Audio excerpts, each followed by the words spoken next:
What's going on, guys? It's your boy John the Liquidator coming back with another video. Look like the Indiana Fever front office has a tough hand to deal with this offseason. New information has been revealed about free agency, guys. For this one here, we got to go all the way up to end. If you're new here, hit that subscribe button because we're diving into the biggest story in the WNBA that nobody's fully breaking down. The Indiana Fever are facing the most brutal offseason in league history. And I'm not exaggerating. While everyone's celebrating Caitlin Clark's incredible achievements, and trust me, we'll get to her historic honor in a minute, the Fever front office is dealing with a situation that could either build a championship dynasty or completely waste the most valuable player in women's basketball. So buckle up, because this is going to get wild. Let's get into it. First, let me set the stage for you. Because the Fever's roster situation isn't just complicated, it's honestly catastrophic. They came this close to the WNBA Finals. A lot to deal with this offseason, but more importantly, they got a lot of revamping to do, man. Nearly making it to the WNBA Finals, finishing pretty much at the semifinals, losing superstar player Caitlin Clark. Answers are going to be had in regards to this offense, man. Kelsey Mitchell went down. One game away from glory. The whole city was buzzing, fans were electric, and then everything fell apart. But here's what most casual fans don't understand. This is the third year in a row the Fever are making massive roster decisions. Think about that for a second. The Spurs didn't rebuild every season during their dynasty. The Warriors didn't gut their roster every year. The Lakers kept their core together. That's how you build championships. But the Fever? They've been in constant crisis mode ever since they drafted Caitlin Clark. And now they're facing a perfect storm that includes injured stars who might never be the same, multiple contract situations about to explode, league-wide CBA negotiations that have literally frozen all roster moves, and the biggest pressure imaginable to win now. But here's the part that should keep Fever fans up at night. The real problem isn't who they need to sign, it's who they might lose. And that fear? It's very real. Now let's talk about Kelsey Mitchell, and why this is the decision that could make or break everything. Mitchell is their second best player, right? A proven scorer, works great with Caitlin. Chemistry is there. Keeping her should be a no-brainer. But that's exactly the trap. Because when Caitlin got hurt in July, something really interesting happened. The offense didn't just collapse like everyone expected. It actually evolved. Mitchell stepped up, Artie McDonald stepped up, Sydney Colson stepped up. The whole team realized they could function without Clark running everything. And that revelation just made this offseason infinitely more complicated. You see what happened here? The office is definitely looking like deer in the headlights as they make a decision to keep superstar player Kelsey Mitchell and try to land more. Articles has been released, kind of breaking this whole thing down, dog. That's what we finna go over right now. Let's pull it up.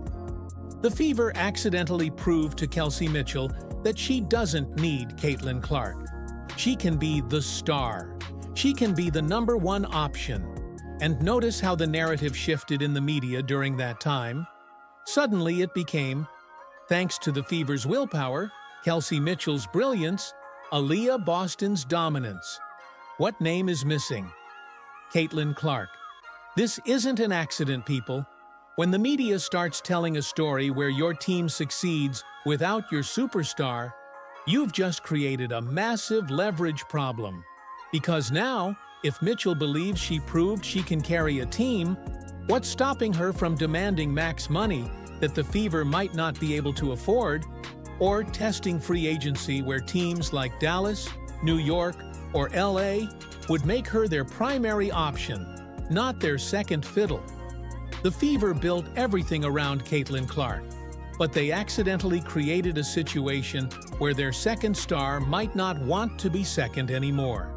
And that is a problem they never saw coming. But wait, it gets worse. Let's talk about what really happened with all those injuries. Now, Multiple reports are coming out saying those injuries weren't just bad luck or random chance. They were directly connected to Stephanie White's coaching philosophy. Think about her system: fast-paced offense, high-intensity defense, maximum minutes for star players. It's exciting basketball. Fans love it. But that strategy works until bodies start breaking down. Caitlin Clark, hurt. Artie McDonald, torn ACL. The rotation they spent months perfecting, destroyed. So now the front office has to answer an impossible question. Do we completely reshape the system to protect Caitlin's health? Or do we trust last season was just a fluke and run it back? Here, it felt like the Indiana Fever season had ended right there. But thanks to the Fever willpower, matched with Kelsey Mitchell and Aaliyah Boston's brilliance and Stephanie White coaching, the team kept fighting. But after a heartbreaking exit, attention has already shifted to what's next, with the CBA negotiation casting certainly across. Because here's the thing, you can't have both. You cannot play high-octane, maximum-effort basketball for 40 games and 82 practices and expect your $28 million franchise player to stay healthy. Something has to give. And here's the nightmare that nobody wants to admit. The Fever don't actually know which version of their team is real. Is the real Fever the team that almost made the finals with a healthy Caitlin Clark? Or is it the team that completely fell apart the second their system got stress-tested by injuries? They're about to bet the entire franchise on guessing the right answer. And if they guess wrong, it's over. All right, so everyone's talking about two major decisions this offseason. Number one, Kelsey Mitchell's contract situation. She's an unrestricted free agent. Number two, rebuilding depth after the injury apocalypse destroyed their rotation. But there's a hidden third decision that nobody's discussing publicly. Do they force Stephanie White to change her entire coaching philosophy? Because think about this. After Caitlin went down, everyone stepped up, right? That sounds great. But those performances inflated everyone's value. Artie McDonald proved she's a legitimate starting point guard before her ACL tear. Now she wants starting money. Sydney Coulson showed she's more than a role player. Now she wants role player money. Kelsey Mitchell demonstrated she's a legitimate number one option. Now she wants number one money. Every single performance during survival mode makes this offseason more expensive and more complicated. The Fever's depth saved their season, but it might just bankrupt their future. Because now they can't afford to lose anybody. But they also can't afford to keep everyone. It's an impossible puzzle. And they have to solve it in a matter of weeks once the CBA gets finalized. After Caitlin Clark injury, the Indiana Fever, otherwise known for their flashy and fast-paced style, had to make some adjustments. It wasn't a complete overhaul. To me, I think it was an overhaul, bro. They lost pretty much their whole damn roster. And speaking of the CBA, oh boy, we need to talk about this disaster. You've probably seen this clip. WNBA Commissioner Kathy Engelbert presenting the championship trophy, and she gets booed so loudly that people in the arena literally couldn't hear her speak. Balance between maintaining the identity that took them within the game of the WNBA Finals and continuing to build the roster around their superstar Caitlin Clark. Now, with that being said, before Caitlin Clark injury, most of the Fever offense flowed through her. Well, that's kind of not true, man. The offense did not flow through Caitlin. I mean, yikes. That is brutal. Now, Lisa Leslie tried to put a positive spin on it, saying, fans just want profit sharing for the players, and I respect that take. But let's call it what it really is. They had Caitlin Clark off the ball a lot of the time, and it wasn't that they lacked teamwork, but Clark was naturally the primary indicator and playmaker. After she went down, things shifted. Mitchell, Ari McDonald, Sydney Coulson, and even Sophie all took turns to shoulder the responsibility and pretty much be the bench to kind of keep everything. A complete breakdown of trust between the league office and the fan base. And here's why this matters for the Fever. The 2026 season, keeping all this in mind, the Indiana Fever front office need to balance their roster as it comes for the 2026 season. Sure, their priority should be to sign nobody else other than Kelsey Mitchell, but it goes on to say, how can the Indiana Fever improve its roster? Those CBA negotiations that are currently freezing all roster moves, they're being led by the exact same commissioner that fans are openly revolting against. Lisa Leslie mentioned profit sharing, and that's code for the players are about to demand a massive piece of the revenue pie, and the owners are going to fight it, which means these negotiations could drag on for months, and that means the Fever's window to sign Mitchell, McDonald, and everyone else could get compressed into just weeks, or even days. But here's the real kicker. Fever can use this time to set its targets for the next season. Yes, there are a lot of uncertainty. But their next priority should be to stock up guards. CC is coming back, but I feel like Ari McDonald is definitely going to be somebody they're going to have to get signed. Pretty sure her stock went up, but the type of injury she had, we don't know if she's going to come back and be the same. When the CBA finally gets done, the salary cap will probably be higher than expected, all thanks to the Caitlin Clark effect, driving viewership and revenue through the roof. Now that sounds like good news for the Fever, right? More money to spend? Wrong. It's actually a trap. Because higher cap numbers mean every team has more money to throw at free agents. Kelsey Mitchell won't just get offers from Indiana. She'll get max offers from Dallas, New York, LA, Phoenix. Every team that needs a proven, elite scorer. The Fever's advantage isn't money. It's chemistry, continuity, and the chance to win with a generational talent. But is that enough to keep her?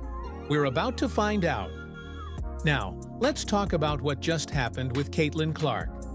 But I feel like Ari McDonald is definitely going to be somebody they're going to have to get signed. Pretty sure her stock went up, but the type of injury she had, we don't know if she's going to come back and be the same, too. Goes on to say another positive thing of bringing back her. She's already familiar with Cambridge. She's already familiar with the system. And, and the other tough thing will be none other than... Because this adds a whole new layer of pressure. Caitlin Clark just got named to the Associated Press's all-time starting five for women's college basketball.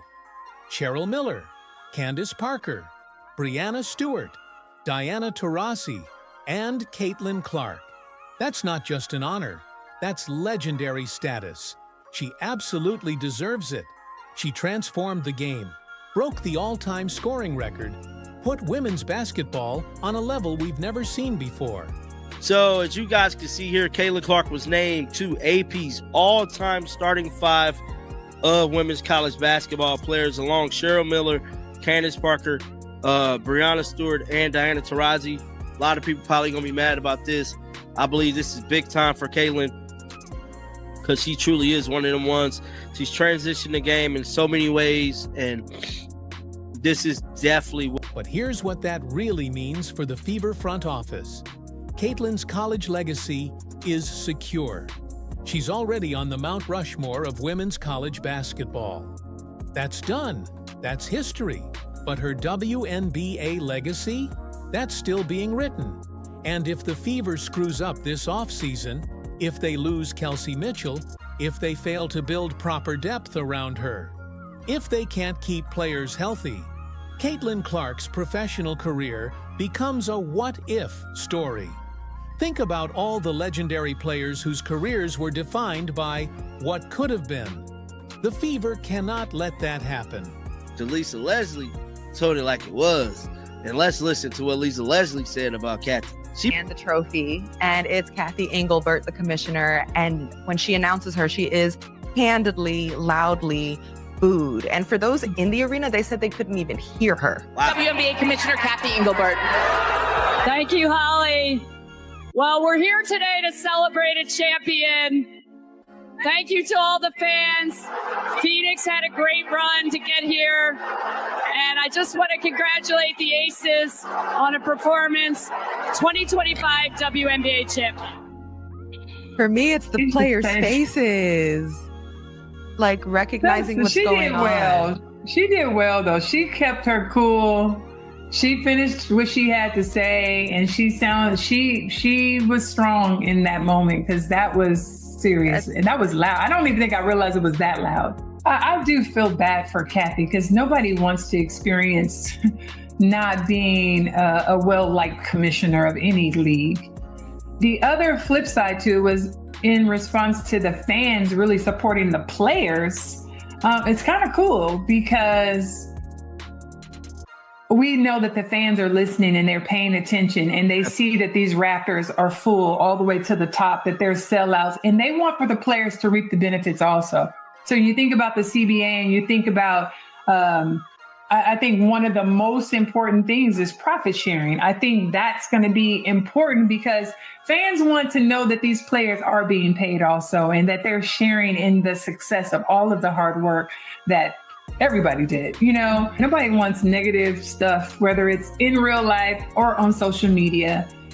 But I wasn't mad at the fans. The front office isn't just managing a roster anymore. They're not just making basketball decisions. They're managing history.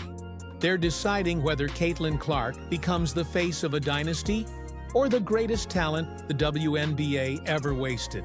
And trust me, fans will not forget if they get this wrong. So here's where we stand, folks. The Indiana Fever have the most exciting player in women's basketball. A coach with a proven high-intensity system and young, promising talent across the roster. But they also have an injury-prone roster, a second star who might walk away, frozen CBA negotiations, a compressed decision timeline, and impossible financial choices to make. This is, without exaggeration, the most consequential offseason in WNBA history. If they get it right, we're watching the birth of a dynasty that could dominate for the next decade. If they get it wrong, we're watching the greatest waste of talent this league has ever seen. The Indiana Fever front office is about to find out if they're championship builders. Or if they just got lucky, they drafted Caitlin Clark. The clock is ticking, and every decision matters. What do you think the Fever should do? Should they pay Kelsey Mitchell whatever it takes? Should they change their coaching system? Let me know in the comments below. If you enjoyed this deep dive, smash that like button. It really helps the algorithm push this video to more basketball fans. And if you're not subscribed yet, hit that subscribe button and turn on notifications so you don't miss our next breakdown. Thanks for watching, and I'll catch you in the next one.